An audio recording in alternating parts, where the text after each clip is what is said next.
Assalamualaikum warahmatullahi wabarakatuh. Selamat datang kembali teman-teman di channel Manusia Setengah G Kuadrat.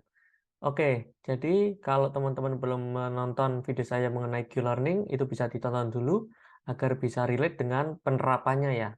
Nah, ada di kolom deskripsi atau kanan atas. Nah, kalau saya lupa menaruh linknya, nanti bisa teman-teman cek di playlist, tab playlist, ada playlist Reinforcement Learning. Di situ ada teori tentang Q-Learning-nya.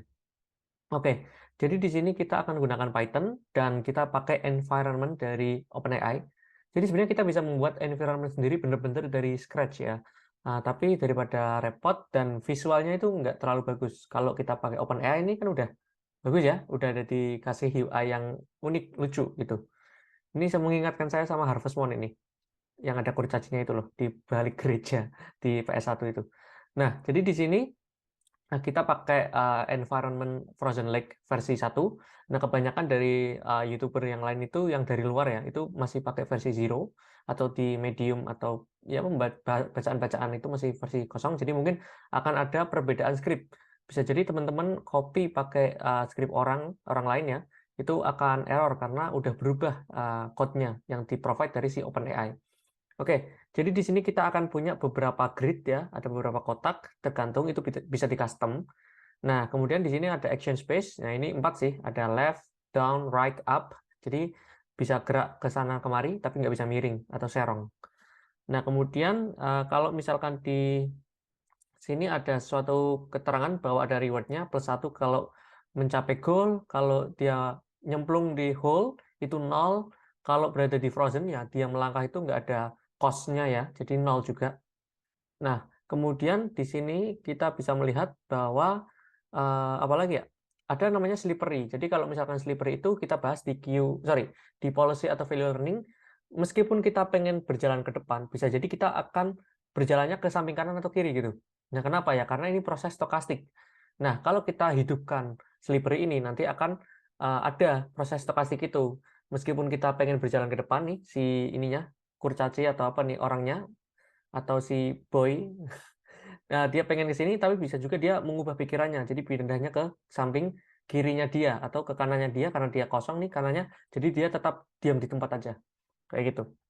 Itu kalau slippery-nya sama dengan true. Oke, jadi kita langsung aja ke sini. Ini linknya ya, sudah saya tuliskan juga biar teman-teman bisa akses ini Frozen Lake Documentation. Nah, kemudian di sini ada beberapa yang kita perlukan library, terutama yang gem ini. Kemudian random ini digunakan untuk membuat apa ya, bangkitan data atau bangkitan suatu nilai untuk dibandingkan dengan epsilon rate yang kita akan gunakan antara eksploitasi dan eksplorasi. Nah, kalau teman-teman juga belum melihat video tentang ini, ya bisa scroll down ya di episode reinforcement learning yang awal-awal. Nah, kemudian juga ada NumPy, dan juga ada time. Saya lupa sih ini dipakai atau enggak yang NumPy dan juga time. Tapi yang pasti ini dipakai kedua ini. Nanti sambil jalan kita lihat ya. Kita run dulu. Nah, kemudian misalkan error, ya kalian mungkin perlu install library seperti Gym gitu. Kalau NumPy biasanya udah ada. Kalau kalian pakai Conda itu biasanya udah diinstalkan langsung. Nah, kemudian kalau misalkan saya ini pengen pakai map sendiri, jadi seperti ini, SFFF artinya adalah start state, kemudian juga ada frozen state. Nah, kemudian kalau H itu berarti whole state, artinya suatu lubang ya. Ini ada juga G, itu berarti goal state. Nah, nanti kita lihat kayak gimana penampilannya. Ini kita gym.make, berarti kita membuat environment tersebut, UI-nya. Entah itu pakai render mode-nya itu human atau bukan. Kalau human itu berarti tampilannya kayak tadi ya, tiga dimensi, kayak lucu tadi. Tapi kalau misalkan yang bukan human, nanti ada pilihan lain. Saya lupa apa aja, tapi dia paling bentuknya kayak hitam putih aja gitu. Nah, saya kurang suka, kurang bagus. Nah, slippernya false, biar nggak ada dia sering berubah pikiran ya, si agentnya. Kemudian ini 4x4 itu bukan mobil, tapi dia 4x4 adalah suatu grid-nya. Kotaknya ada berapa? Berarti 16 ya, 4 kali 4. Kemudian namanya my map, ini ya, my map itu. Kemudian kita coba, kita environment dot reset dan render. Reset ini biar dia kayak awal gitu. Dia itu si agent ada di pojok kiri atas, karena ini pojok kiri atas nih.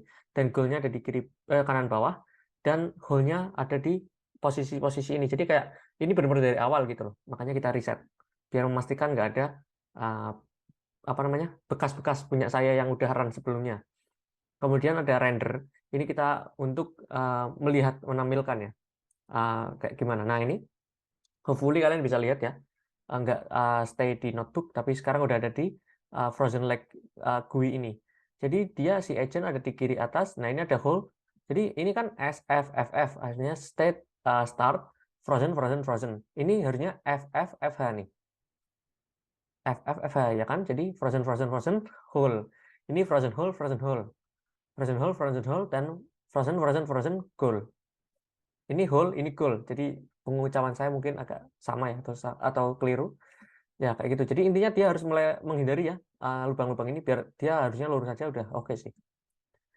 Nah, kemudian setelah itu kita masukkan ininya nilainya action space-nya itu berarti ada berapa? Ada 4 ya. Up, right, left, down. State space-nya itu ada 16. Jadi ini ada 16 kotak tadi. Kemudian kita buat zero Q table karena initial value-nya adalah zero nih. Nah, kalian bisa initial value pakai angka yang lain tapi ya biar gampang ya perhitungannya kita pakai 0 dulu semuanya. Nah, kemudian number of episode itu maksudnya adalah kita mau iterasi berapa kali. Kalau misalkan di deep learning itu biasanya disebut epoch. Kalau di algoritma lain mungkin biasa disebut sebagai iteration kayak gitu. Tapi di reinforcement learning biasa disebut sebagai episode. Nah, kemudian maksimum state per episode. Jadi kalau teman-teman lihat ini kan dia bisa melangkah sebenarnya 1 2 3 4 5 6 udah sampai goal nih, harta karun. Tapi kita kasih maksimal, barangkali dia maunya muter-muter. Jangan sampai dia muter terus. Nanti kayak while loop yang nggak ada break-nya. Kayak gitu. Kemudian ini ada learning rate itu alpha, discount rate itu gamma yang ada di rumus-rumus sebelumnya. Kemudian exploration rate ini untuk membandingkan apakah kita perlu melakukan eksplorasi atau eksploitasi kayak gitu. Ya, kalau di simbol berarti ya epsilon atau E yang kayak Greek itu. Kemudian ini ada maksimum exploration rate, jadi biar kita nggak lebih dari satu, karena kan exploration rate itu namanya juga epsilon. Ya, epsilon, alpha, gamma itu pasti di antara 0 dan 1. Nah, minimum exploration rate-nya ini 0,01, bisa juga 0, tapi ya terserah kalian aja yang mau berapa. Decay rate ini artinya adalah penurunan. Jadi kan semakin lama kita mau kita eksploitasi, nggak terus-terusan eksplorasi gitu. Jadi makanya kita kurangi 0,05 setiap ini ya, setiap episode atau mungkin setiap step gitu. Nah, kita run. Nah, ini kenapa ada Qtable sama dengan store Qtable? Jadi sebenarnya di bawah nanti di code blocknya itu ada saya save Qtable gitu kan. Jadi kalau kalian mau tinggal load ya pakai yang udah ada, tapi kita dari nol aja ya, dari mulai Qtable-nya benar-benar nol semua nih.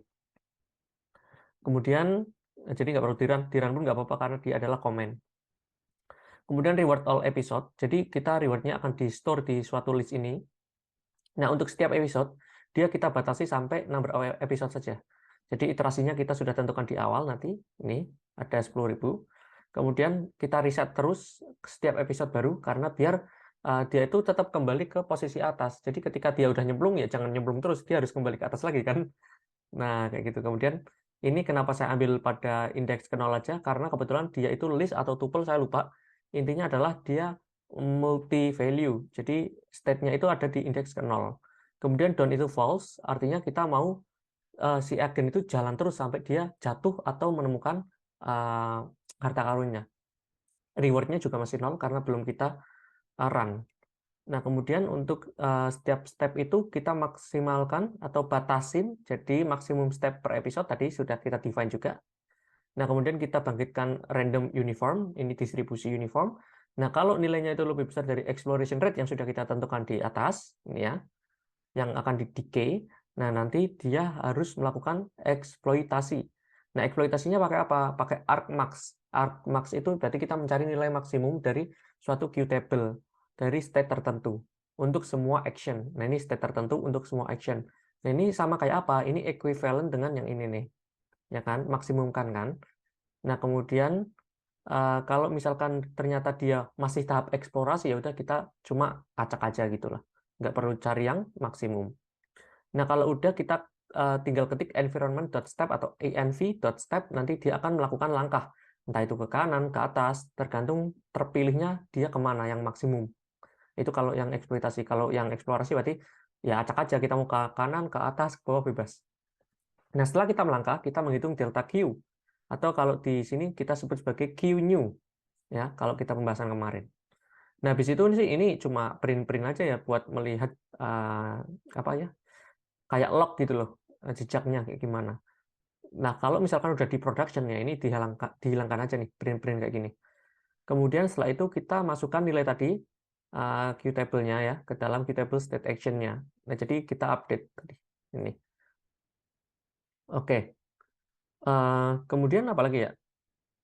Sudah ya, tinggal ya new state-nya berarti adalah state yang barusan dihilangkan. Contohnya tadi dari kiri lalu ke kanan ya, berarti sekarang posisinya ada di kanan. Jadi state-nya sekarang berubah ke new state. Nah, reward-nya pun kita tambahkan ke dalam list tadi. Jadi ditambahkan terus ya. Kalau kita melangkah kebetulan tadi reward-nya 0 ya.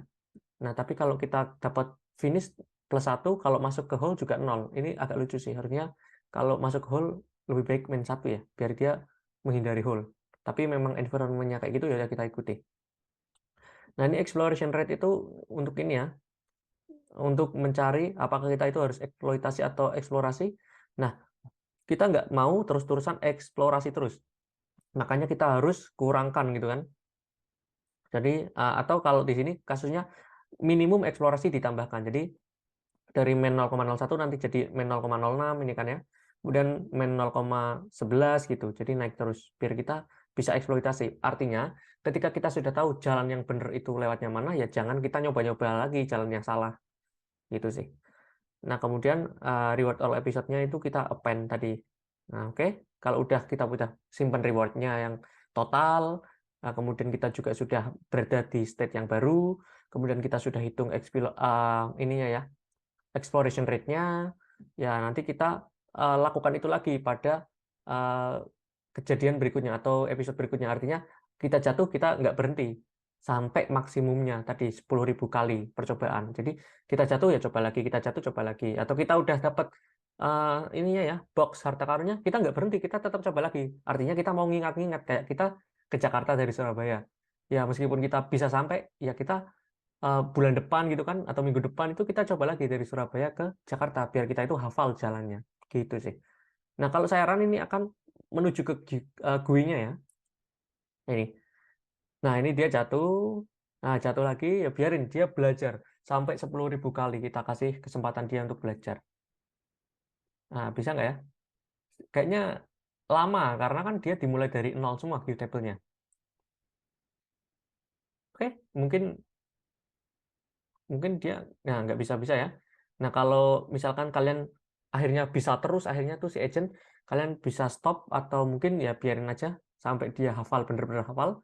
Ini kebetulan saya stop aja karena ini tutorial aja. Kita interrupt kernelnya. Nah, ini udah mati. Nah, kemudian Qtable-nya udah berubah. Oh, masih belum ya. Belum belum satu episode bahkan mungkin. Nah, nanti kalau teman-teman sudah ditunggu gitu kan, ya nggak sampai 10.000 juga harusnya. Nanti dia akan Qtable-nya bagus ya nilainya. Nanti kita masukkan Qtable-nya ke dalam store Qtable ini. Nanti kita save pakai NumPy. Jadi NumPy tadi itu untuk save. Nah, nanti disimpan di URL yang kalian inginkan. Nah, kalau udah ya udah. Gitu aja sih. Nanti kalian bisa pakai tadi yang udah di save Qtable-nya untuk di load ini lalu di run di bagian ini di uncomment lalu dijalankan lagi kayak gitu. Nanti harusnya dia kalau udah sering benar ya kita jangan mulai dari nol kayak gini lagi ya, tapi pakai log dari yang sudah kita simpan tadi kayak gitu sih. Nah, kita coba lihat ya store Qtable kita. Nah, ini contohnya adalah kayak gini.